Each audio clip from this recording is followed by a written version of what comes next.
Le problème, adorer là, ça veut dire quoi? Pour toi, définition. Ça veut dire suivre. Voilà, donc suivre. Exactement. Calme-toi. Voilà. T'as donné un bon truc. T'as donné un bon truc. Tu sais pourquoi on dit en islam, il faut avoir des noms. Des noms. Généralement, on donne des noms de Dieu aux musulmans. Parce que quand on dit Aziz, c'est un nom divin. Ainsi de suite. La plupart des noms, c'est des attributs de Dieu en fait, chez les musulmans. Parce que quand toi tu dis, je suis Lamine, je suis, être et suivre, ça dit que, par exemple, en langue française, c'est la même chose. C'est pour cela que celui que tu suis. Maintenant, quand tu regardes dans notre organisation du monde, en fait, on suit toujours les gens. Hein. Mais qu'est-ce qui nous pose problème aujourd'hui dans le monde réellement? C'est parce qu'on suit les mauvaises personnes. On ne suit pas les gens qui sont les plus justes. On suit des bandits. On ne suit pas les gens qui sont les plus intelligents. On suit les cons, des idiots. Ouais. Voilà, on suit les voleurs. On ne suit pas les gens justes. On ne suit pas les plus miséricordieux. Les gens qui ont le plus de la miséricorde pour les gens. On ne suit pas les plus sages. On suit les plus violents, les plus bêtes. Tu vois, non? C'est ça qui nous pose problème en fait. C'est pour ça que le concept de Dieu là, il est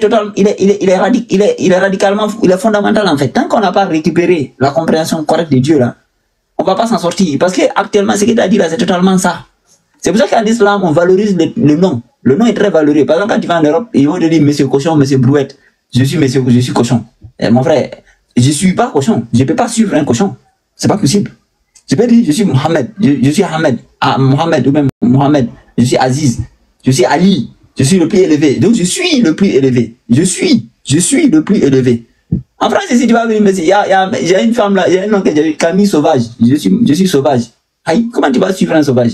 Actuellement en Mali là, on suit les sauvages. C'est pour ça qu'on s'en sort pas. Parce qu'il y a des gens qui dirigent, c'est des vrais sauvages. Et ça pose problème. Tu vois, non? C'est pour ça qu'en islam, on te dit que le nom, il est plus important que l'or. L'une des plus grandes responsabilités du père ou bien des parents, c'est de donner un bon nom à l'enfant.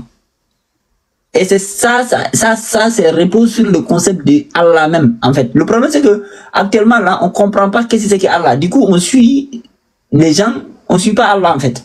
Suivre Allah, là, c'est pas aller là-bas, dans la mosquée, Allah Akbar. Ou bien, Ramadan, tu t'assois, tu manges pas. Même quelqu'un qui ne se réclame pas de Dieu, il peut faire ça.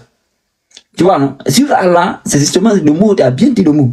C'est-à-dire que tu suis le plus juste. Faut jamais accepter de suivre un menteur, un voleur, un rebelle, comme Assimi Goïta. C'est un rebelle.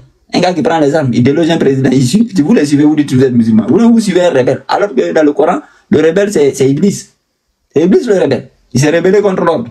C'est un rebelle. Donc, mais on suit aujourd'hui des gens qui sont à l'opposé. C'est-à-dire qu'on suit Satan aujourd'hui. Parce que Satan, si on veut voir, c'est le contraire de Allah. C'est le faible. C'est le menteur, le tricheur, le trompeur. C'est ça les attributs de Satan, l'Iblis. C'est un trompeur, c'est un menteur, c'est un tricheur, c'est un manipulateur. Maintenant, qui est-ce qu'on suit? Les politiciens qu'on suit là, la plupart des gens, nous-mêmes on dit les politiciens c'est des manipulateurs, non? Mais on suit les politiciens. Aïe, je suis un manipulateur. Et puis après tu dis non, je suis Allah. Je suis Allah, c'est-à-dire que j'adore Allah. Mais tu suis pas Allah en fait.